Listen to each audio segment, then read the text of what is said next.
ओम नमो भगवते वासुदेवाय नमः। नमस्कार दोस्तों, आपका हमारी यूट्यूब चैनल धार्मिक कथाएं और कहानियां में स्वागत है। आज मैं आपको बृहस्पतिवार व्रत की संपूर्ण कथा सुनाऊंगी। अगर आपको कथा अच्छी लगी तो वीडियो को लाइक, सब्सक्राइब और शेयर ज़रूर कीजिएगा। एक बार प्रेम से बोलिए बृहस्पति भगवान की जय। बहुत समय पहले की बात है। भारत में एक राजा राज्य करता था। वह अति प्रतापी एवं दानी था। वह प्रतिदिन मंदिर में भगवत दर्शन करने जाता था और गुरु और ब्राह्मण की सेवा भी किया करता था। उसके द्वार से कोई भी याचक निराश नहीं लौटता था। वह प्रत्येक गुरुवार को व्रत रखता और पूजन करता था। हर दिन गरीबों की मदद करता था, परंतु यह बातें उसकी रानी को पसंद नहीं थी। वह ना तो व्रत करती थी और ना किसी को एक भी पैसा दान के रूप में देती थी। वह राजा को भी ऐसा करने से रोकती थी। एक समय की बात है, जब राजा शिकार खेलने वन में गए। महल में सिर्फ रानी और दासी थी। उस समय गुरु बृहस्पति साधु का रूप धारण कर राजा के दरवाजे पर भिक्षा मांगने आए। साधु ने रानी से भिक्षा मांगी तो वह कहने लगी, हे साधु महाराज, मैं इस दान्य पुण्य से तंग आ गई हूँ। इस काम के लिए तो मेरे पति देव ही बहुत हैं। अब आप ऐसा करो कि सारा धन नष्ट हो जाए तथा मैं आराम से रह सकूं। साधु का वेश रखे बृहस्पति देव ने कहा, हे देवी, तुम अति विचित्र हो। संतान और धन से कोई दुखी नहीं होता, सभी इसे चाहते हैं। पापी भी पुत्र और धन की इच्छा करता है। अगर तुम्हारे पास धन बहुत है तो भूखे मनुष्यों को भोजन कराओ, ब्राह्मणों को दान दो, प्याऊ लगवाओ, धर्मशालाएं बनवाओ, कुएं, तालाब, बावड़ी, बाग बगीचे आदि बनवाओ तथा निर्धनों की कुंवारी कन्याओं का विवाह करवाओ। साथ ही यज्ञ आदि करो। इस प्रकार के कर्मों से आपके कुल का एवं आपका नाम लोक परलोक में प्रसिद्ध होगा एवं स्वर्ग की प्राप्ति होगी। किंतु वह मूर्ख रानी साधु की इन बातों से खुश नहीं हुई। वह बोली, हे साधु महाराज, मुझे ऐसी संपत्ति की आवश्यकता नहीं जो मेरी काम न आए तथा जिसको मैं अन्य लोगों को दान कर दूं, जिसको रखने और संभालने में ही मेरा सारा समय नष्ट हो जाए। साधु ने रानी को समझाने का बहुत ही प्रयत्न किया, परंतु रानी अपनी बात पर अडिग रही। तब साधु ने कहा, हे देवी, यदि तुम्हारी ऐसी ही इच्छा है तो जैसा मैं तुम्हें बताता हूँ तुम वैसे ही करना। बृहस्पतिवार के दिन घर को गोबर से लीपना, अपने केशों को पीली मिट्टी से धोना, केशों को धोते समय स्नान करना, राजा से कहना कि वह भी हजामत करवाए, भोजन में मांस मदिरा खाना, कपड़े धोबी के यहाँ धुलने डालना। इस तरह 7 बृहस्पतिवार निरंतर करने से तुम्हारा सब धन नष्ट हो जाएगा। ऐसा कहकर साधु रूपी बृहस्पति देव अंतर्ध्यान हो गए। रानी ने साधु के कहे अनुसार ही 7 बृहस्पतिवार वैसे ही करने का विचार किया। साधु के बताए अनुसार करते हुए उसे केवल 3 बृहस्पतिवार ही बीते थे कि उसकी समस्त धन संपत्ति नष्ट हो गई। कहे अनुसार ही करने से भरपेट भोजन के लिए भी दोनों समय परिवार तरसने लगा तथा सांसारिक भोगों से दुखी रहने लगा। इस प्रकार के अभावग्रस्त जीवन से तंग आकर एक बार राजा रानी से कहने लगा कि हे रानी, तुम यहाँ पर रहो, मैं दूसरे देश को जाता हूँ, क्योंकि यहाँ पर मुझे सभी मनुष्य जानते हैं, इसीलिए मैं यहाँ कोई कार्य नहीं कर सकता। देश चोरी परदेश भीख के समान है। ऐसा कहकर राजा परदेश चला गया। वहाँ जंगल में लकड़ी काट कर लाता और उन्हें शहर में बेचकर जीवन यापन करने लगा। राजा के जाने के पश्चात इधर उसके बिना रानी और दासी दुखी रहने लगी। किसी दिन भोजन मिलता तो किसी दिन जल पीकर ही रहना पड़ता। एक समय रानी और दासी को 7 दिन बिना भोजन के व्यतीत तृप्त हो गए। तो रानी अपनी दासी से बोली, हे दासी, यहाँ समीप के ही नगर में मेरी बहन रहती है जो बहुत धनवान है। तू उसके पास जा और वहाँ से 5 सेर भेजर मांग कर लिया, जिससे कुछ समय के लिए गुजर बसर हो जाएगी। दासी उसकी बहन के पास गई। बृहस्पतिवार का दिन था। रानी की बहन उस समय ध्यान मग्न होकर पूजा कर रही थी।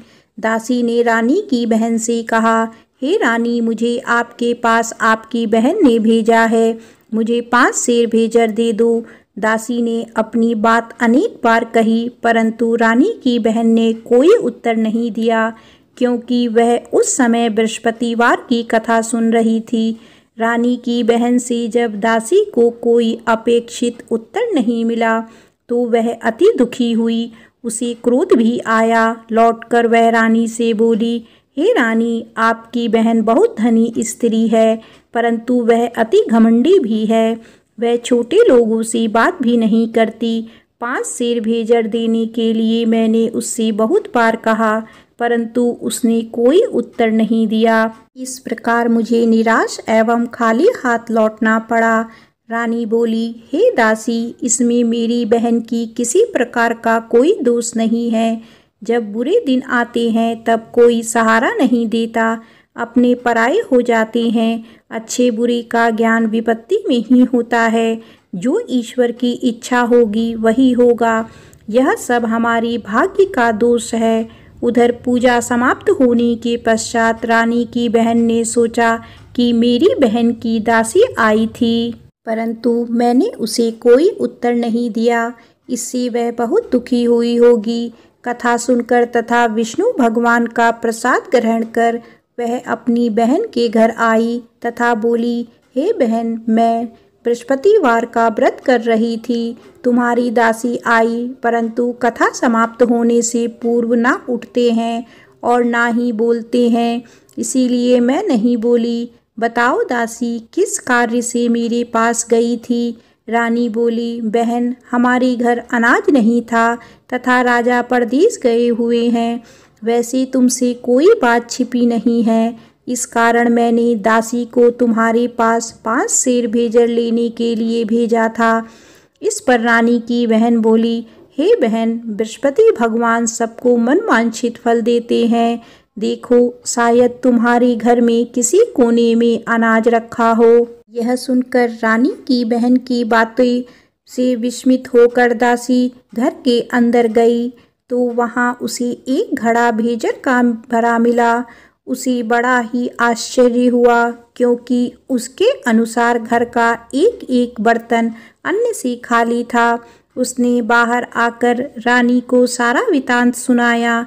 दासी अपनी रानी से कहने लगी, हे रानी, देखो, वैसे भी हमको जब अन्न नहीं मिलता तो वह भी व्रत समान ही है। अगर इनसे व्रत की विधि तथा कथा पूछ ली जाए तो बृहस्पतिवार का व्रत हम भी किया करेंगे। और फिर दासी के कहने पर रानी ने अपनी बहन से बृहस्पतिवार व्रत पूजन विधि एवं नियमों के बारे में विस्तार से पूछा। उन्होंने बताया, जो बृहस्पतिवार के व्रत में चने की दाल और मुनक्का से विष्णु भगवान का केले की जड़ में पूजन कर दीपक जलाता है, पीला भोजन करता है, पीले वस्त्र धारण करता है तथा प्रेम पूर्वक बृहस्पति भगवान की कथा सुनता है, इस प्रकार करने से गुरु भगवान उस भक्त से प्रसन्न होते हैं, धन, अन्न, पुत्र देते हैं, मनवांछित मनोकामना पूर्ण करते हैं। व्रत एवं पूजन की विधि बताकर रानी की बहन अपने घर लौट गई। तत्पश्चात रानी और दासी दोनों ने निश्चय किया कि बृहस्पति देव भगवान का व्रत एवं पूजन जरूर करेंगे। 7 दिन पश्चात जब बृहस्पतिवार आया तो दोनों ने व्रत रखा। दासी घुड़साल में जाकर चना और गुड़ बीन लाई और उसकी दाल बनाकर केले की जड़ में विष्णु भगवान का पूजन किया। अब भोजन पीला कहाँ से आए, यह सोचकर दोनों बड़ी दुखी हुई, परंतु उन्होंने व्रत किया था, इसीलिए बृहस्पति भगवान उनसे प्रसन्न थे। एक साधारण व्यक्ति के रूप में वे 2 थालों में सुंदर पीला भोजन लेकर आए और दासी को देकर बोले, हे दासी, यह भोजन तुम्हारे और रानी के लिए है, तुम दोनों ही इसे ग्रहण करना। दासी भोजन पाकर अति प्रसन्न हुई और रानी से बोली, हे रानी, भोजन कर लो। रानी को भोजन के विषय में कुछ पता नहीं था, इसीलिए वह दासी से बोली, जा तू ही भोजन कर, क्यों तू व्यर्थ में हमारी हंसी उड़ाती है।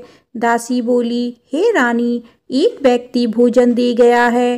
रानी बोली, वह भोजन तेरे लिए ही दे गया है, इसीलिए तू ही भोजन कर। दासी ने कहा, हे रानी, वह व्यक्ति हम दोनों के लिए ही 2 थालों में भोजन देकर गया है, अतः मैं और आप दोनों ही साथ साथ भोजन करेंगी। दोनों ने गुरु भगवान का धन्यवाद एवं नमस्कार कर भोजन आरंभ किया। इसके बाद से दोनों प्रत्येक बृहस्पतिवार को गुरु भगवान का व्रत और पूजन करने लगी। बृहस्पति भगवान की कृपा से उन दोनों की भोजन एवं धन की कमी दूर हो गई, परंतु रानी फिर पुनः पहली प्रकार से आलस करने लगी। तब दासी ने कहा, हे रानी, आप पहले भी इसी प्रकार आलस्य करती थी। आपको धन संभालने एवं दान देने में कष्ट होता था, इसी कारण सभी धन नष्ट हो गया और हमारी ऐसी दुर्दशा हो गई। अब गुरु भगवान की कृपा से धन मिला है तो आपको फिर आलस हो रहा है। बड़े कष्टों के बाद आपने यह धन पाया है, इसीलिए आपको दान पुण्य करना चाहिए। भूखे मनुष्यों को भोजन कराओ, ब्राह्मणों को दान दो, प्याऊ लगवाओ, कुआं, तालाब, बावड़ी आदि का निर्माण कराओ, कुंवारी कन्याओं का विवाह करवाओ, मंदिर पाठशाला बनाकर दान दो, धन को शुभ कार्यों में खर्च करो, जिससे आपके कुल का सम्मान बढ़े तथा आपको स्वर्ग प्राप्त हो एवं आपके पितृ प्रसन्न हो। दासी की बात मानकर रानी ने इसी प्रकार के सत्कर्म करने प्रारंभ कर दिए। इस प्रकार करने से उसका काफी यश फैलने लगा। कुछ दिनों के बाद एक दिन रानी और दासी आपस में विचार करने लगी कि ना जाने राजा किस दशा में होंगे, उनकी कोई खबर नहीं है। रानी राजा की कोई खबर ना पाकर उदास रहने लगी। गुरु भगवान से उन्होंने प्रार्थना की और भगवान ने रात्रि में राजा को स्वप्न में दर्शन देकर कहा, हे राजा, उठ, तेरी रानी तुझको याद करती है, अब अपने देश लौट जा। राजा प्रातःकाल उठा। वह सोचने लगा कि मैं किस प्रकार रानी के पास खाली हाथ जाऊं, मेरे पास तो कुछ भी नहीं है। स्त्री जाति खाने और पहनने की ही साथी होती है, पर प्रभु की आज्ञा मानकर वह अपने नगर चलने को तैयार हुआ। परदेश में राजा बहुत दुखी रहने लगा। प्रतिदिन जंगल से लकड़ी बीन कर लाता और उसे शहर में बेचकर अपने दुखी जीवन को बड़ी कठिनाई से व्यतीत करता था।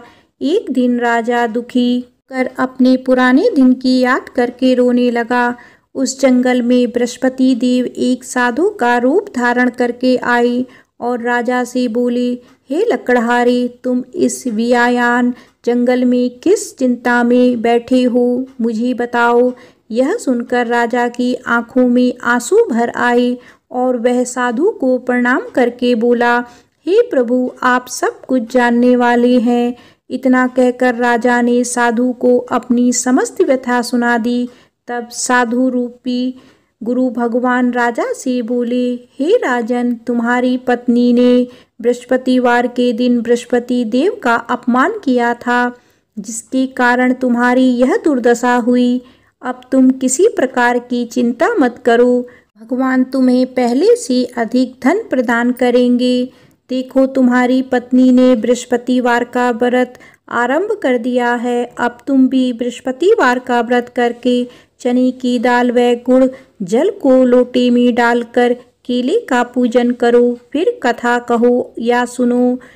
भगवान तुम्हारी सभी इच्छाएं की पूर्ति करेंगे। साधु के वचन सुनकर राजा बोला, हे प्रभु, मुझे लकड़ी बेचने के पश्चात इतना पैसा भी नहीं बचता कि भोजन करने के उपरांत कुछ भी बचा सकूं। मैंने रात्रि में अपनी रानी को व्याकुल एवं व्यथित देखा है। मेरे पास कोई साधन नहीं जिससे उसका समाचार भी जान सकूं। इसके अतिरिक्त मैं बृहस्पति देव की कथा भी नहीं जानता, जिसे कह या सुनकर मैं व्रत धारण कर भगवान बृहस्पति देव का पूजन कर सकूं। साधु ने कहा, हे राजा, तुम किसी बात की चिंता ना करो। बृहस्पतिवार के दिन तुम नित्य की भांति लकड़ियां लेकर शहर में जाओ। तुम्हें रोज से दुगना धन प्राप्त होगा, जिससे तुम भली भांति भोजन कर लोगे तथा गुड़ एवं चने का प्रसाद खरीदकर बृहस्पति देव की पूजा भी कर सकते हो। बृहस्पतिवार की कहानी इस प्रकार से है। प्राचीन समय में एक बहुत ही निर्धन ब्राह्मण था। उसके कोई संतान नहीं थी। ब्राह्मण नित्य पूजा पाठ करता।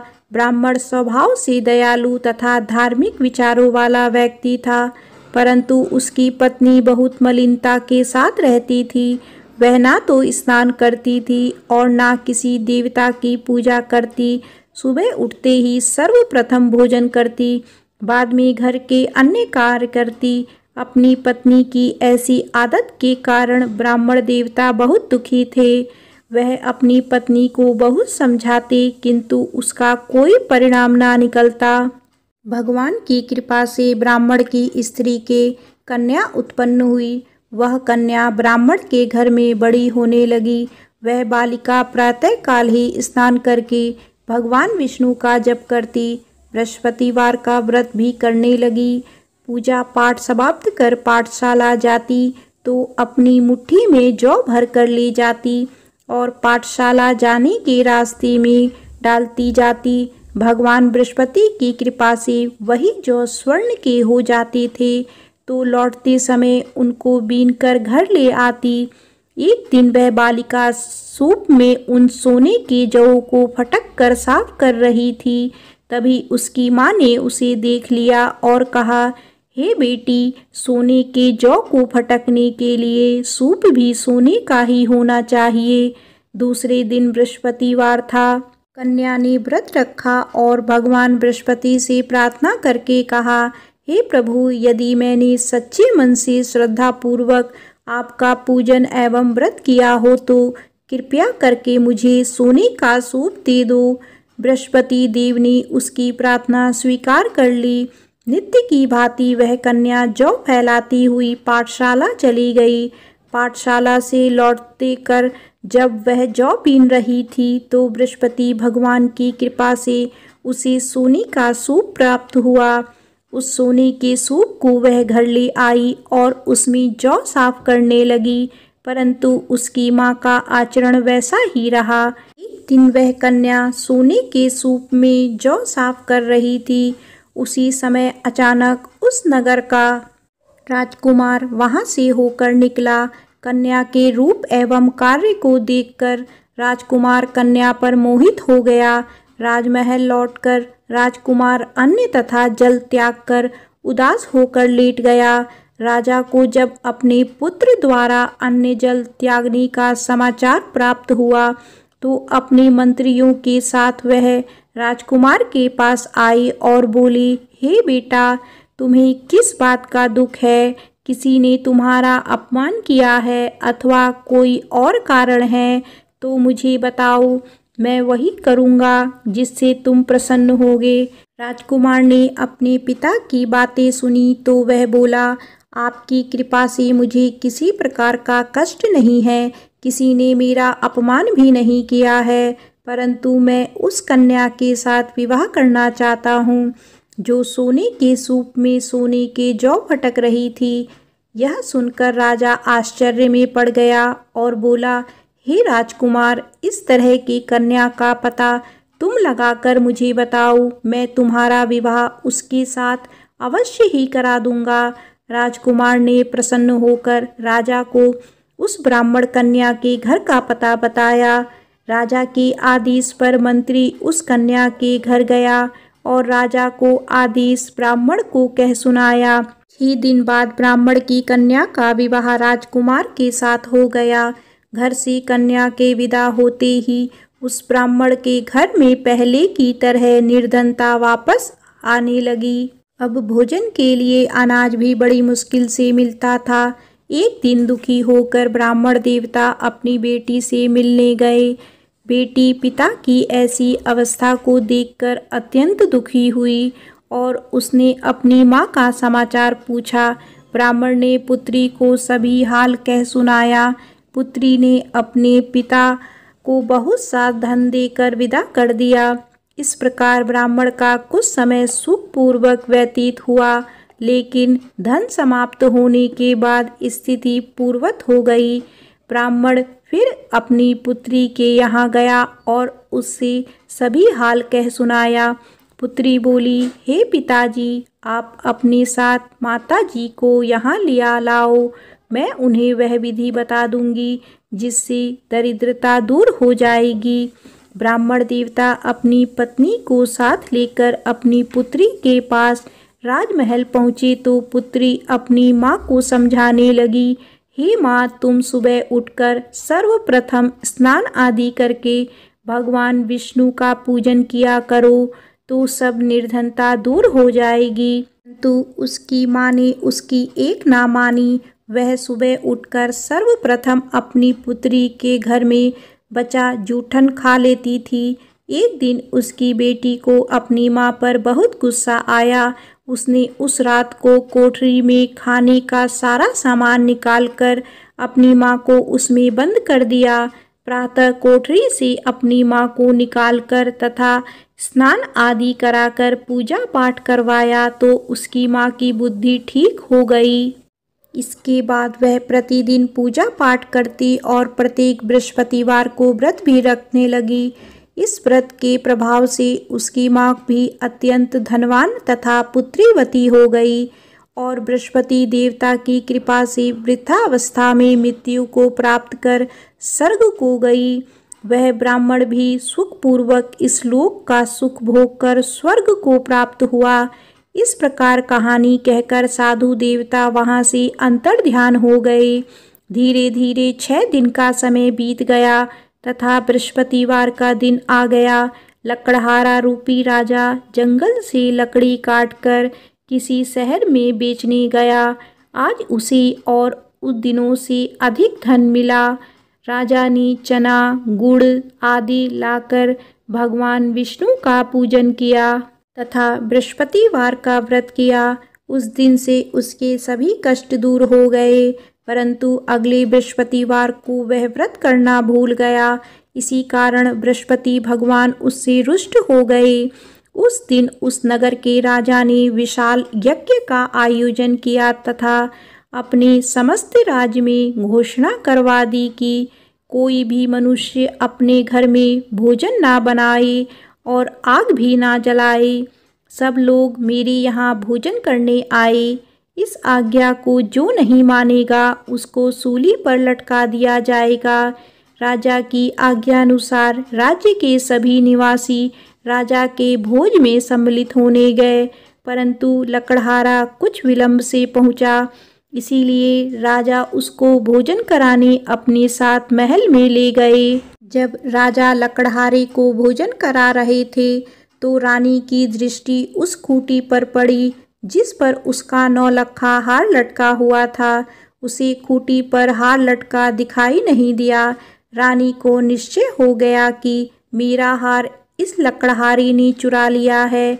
उसी समय रानी की जिद पर राजा ने सैनिक बुलवाकर लकड़हारे को जेल में डलवा दिया। जेल खाने में बंद वह लकड़हारा बहुत दुखी होकर विचार करने लगा कि ना जाने कौन सी पूर्व जन्म के कुकर्म से मुझे यह दुख प्राप्त हुआ है। जेल में बंद लकड़हारा भगवान बृहस्पति को याद करने लगा। तत्काल बृहस्पति देव साधु के रूप में प्रकट हो गए और उसकी दशा देखकर कहने लगे, अरे मूर्ख, तूने बृहस्पतिवार को बृहस्पति देव की कथा एवं व्रत करना भूल गया, इसी कारण तुझे यह दुख प्राप्त हुआ है। अब किसी प्रकार की चिंता मत कर। बृहस्पतिवार के दिन जेल खाने के दरवाजे पर तुझे 50 पैसे पड़े मिलेंगे। तुम उन पैसों से प्रसाद मंगाना, भगवान बृहस्पति का पूजन एवं कथा कहना। कथा का प्रसाद स्वयं भी ग्रहण करना तथा दूसरों को भी कराना। इस प्रकार करने से तुम्हारे सभी कष्ट दूर हो जाएंगे। अगले बृहस्पतिवार राजा को जेल के दरवाजे पर पैसे मिले। राजा ने पूजा का सामान मंगवाकर कथा कही और प्रसाद बांटा। उसी रात बृहस्पति देव ने उस नगर के राजा को सपने में दर्शन देकर कहा, हे राजा, तूने जिस आदमी को जेल खाने में बंद कर रखा है वह निर्दोष है, वह राजा है, उसे छोड़ दो। रानी का 9 लखा हार उसी खूंटी पर लटका हुआ है। अगर तू ऐसा नहीं करेगा तो मैं तेरी राज्य को नष्ट कर दूंगा। राजा सुबह उठा और खूंटी पर हार लटका देखकर लकड़हारे को बुलाकर उससे क्षमा याचना की तथा राजा के योग्य सुंदर वस्त्र आभूषण भेंट करके उसे विदा किया। बृहस्पति देव की आज्ञा अनुसार राजा अपने नगर को चल दिया। जब वह नगर के निकट पहुंचा तो उसे बहुत आश्चर्य हुआ। वहां पहले से अधिक तालाब, बाग और कुएं तथा बहुत सी धर्मशालाएं, मंदिर आदि बने हुए थे। राजा ने जब नगरवासियों से पूछा कि यह बाग, तालाब, धर्मशालाएं एवं कुएं किसके द्वारा बनाए गए हैं, तब नगर के सब लोग कहने लगे कि यह सब रानी और दासी द्वारा बनाए गए हैं। राजा को बहुत आश्चर्य हुआ और क्रोध भी आया। जब रानी ने यह खबर सुनी कि राजा आ रहे हैं तो उसने दासी से कहा, हे दासी, देख, राजा हमें अति दीन अवस्था में छोड़ गए थे। वे हमारी ऐसी हालत देखकर कहीं द्वार से ही ना लौट जाएं, इसीलिए तू द्वार पर खड़ी हो जा। रानी की आज्ञा अनुसार दासी दरवाजे पर खड़ी हो गई। जब राजा आई तो उन्हें अपने साथ महल में लिवा लाई। तब राजा ने क्रोध करके अपनी तलवार निकाली तथा रानी से पूछा, बताओ, धन तुम्हें कैसे मिला, किस प्रकार प्राप्त हुआ? तब रानी ने कहा कि हमें यह सब धन बृहस्पति देव के व्रत के प्रभाव से प्राप्त हुआ है। अब राजा ने निश्चय किया कि 7 दिन बाद तो सभी बृहस्पति देव का पूजन करते हैं, परंतु मैं प्रतिदिन में 3 बार कथा कहा करूँगा तथा नित्य व्रत किया करूँगा। अब हर समय राजा के दुपट्टे में चने की दाल बंधी रहती तथा दिन में 3 बार वह कथा कहता। ऐसे ही एक दिन राजा ने विचार किया कि चलो अपनी बहन के यहाँ हो आवे। ऐसा निश्चय कर राजा घोड़े पर सवार होकर अपनी बहन के यहाँ चल दिया। मार्ग में उसने देखा कि कुछ आदमी एक मुर्दे को लिए जा रहे हैं। उन्हें रोककर वह कहने लगा कि अरे भाई, कुछ देर मेरी बृहस्पतिवार की कथा सुन लो। वे बोले, लो, हमारा आदमी मर गया है, इसको अपनी कथा की पड़ी है। परंतु कुछ आदमी बोले, अच्छा कहो, हम तुम्हारी कथा भी सुनेंगे। राजा ने दाल निकाली और कथा कहनी शुरू कर दी। जब कथा आधी हो गई तो मुर्दा हिलने लगा और जब कथा समाप्त हुई तो राम राम करके वह मुर्दा खड़ा हो गया। राजा आगे चला। उसे चलते चलते शाम हो गई। आगे मार्ग में उसे एक किसान खेत में हल चलाता मिला। राजा उससे बोला, अरे भैया, तुम मेरी बृहस्पतिवार की कथा सुन लो। किसान बोला, जब तक मैं तेरी कथा सुनूंगा तब तक 4 हरैया जोत लूँगा। जाओ भैया, तुम अपनी कथा किसी और को सुनाना। राजा आगे चलने लगा। राजा के हटते ही किसान के बैल पछाड़ खाकर गिर गए और किसान के पेट में बहुत तेज दर्द होने लगा। उसी समय किसान की माँ रोटी लेकर आई। उसने जब यह देखा तो अपने पुत्र से सब हाल पूछा। बेटे ने सारा हाल बता दिया। किसान की माँ दौड़ी दौड़ी घोड़े पर सवार राजा के पास गई और उससे बोली, मैं तेरी कथा सुनूंगी, तू अपनी कथा मेरे खेत पर ही चलकर कहना। राजा ने लौटकर किसान के खेत पर जाकर कथा कही, जिसे सुनते ही बैल खड़े हो गए और किसान के पेट का दर्द भी बंद हो गया। आगे चलकर राजा अपनी बहन के घर पहुंच गया। बहन ने भाई की खूब आव भगत की। दूसरे दिन सुबह राजा जागा तो उसने देखा कि सब लोग भोजन कर रहे हैं। राजा ने अपनी बहन से पूछा कि यहाँ कोई ऐसा मनुष्य है जिसने भोजन नहीं किया हो और जो मेरी बृहस्पतिवार की कथा का श्रवण कर ले। तो बहन बोली, हे भैया, यह देश ऐसा ही है। यहाँ के लोग पहले भोजन करते हैं, बाद में कोई अन्य काम करते हैं। अगर पड़ोस में हो कोई तो देख आती हूँ। ऐसा कहकर बहन चली गई, परंतु उसे कोई भी ऐसा व्यक्ति नहीं मिला जिसने भोजन ना किया हो। वह एक कुम्हार के घर गई जिसका लड़का बीमार था। उसे यह भी पता चला कि उसके यहाँ 3 दिन से किसी ने भोजन नहीं किया है। राजा की बहन ने अपने भाई की कथा सुनने के लिए कुम्हार से आग्रह किया तो वह तैयार हो गया। राजा ने जाकर बृहस्पतिवार की कथा कही, जिसको सुनकर कुम्हार का लड़का ठीक हो गया। अब तो राजा की हर जगह प्रशंसा होने लगी। कुछ दिन बाद एक दिन राजा ने अपनी बहन से कहा, हे बहन, मैं अपने घर जाऊंगा, तुम भी तैयार हो जाओ। राजा की बहन ने अपनी सास से अपने भाई के साथ जाने की आज्ञा मांगी। सास बोली, चली जा, परंतु अपने लड़कों को यहीं छोड़ जाना, क्योंकि तेरे भाई के कोई संतान नहीं होती है। बहन ने भाई से कहा, हे भैया, मैं तो चलूंगी, परंतु कोई बालक नहीं जाएगा। राजा ने कहा, जब कोई बालक साथ नहीं चलेगा तब तुम ही क्या करोगी।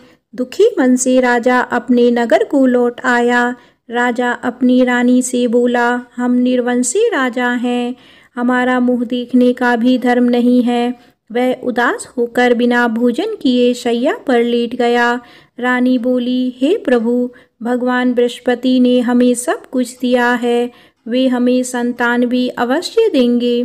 उसी रात बृहस्पति देव ने राजा को स्वप्न में दर्शन देकर कहा, हे राजा, उठ, सभी सोच को त्याग दे, तेरी रानी गर्भवती है।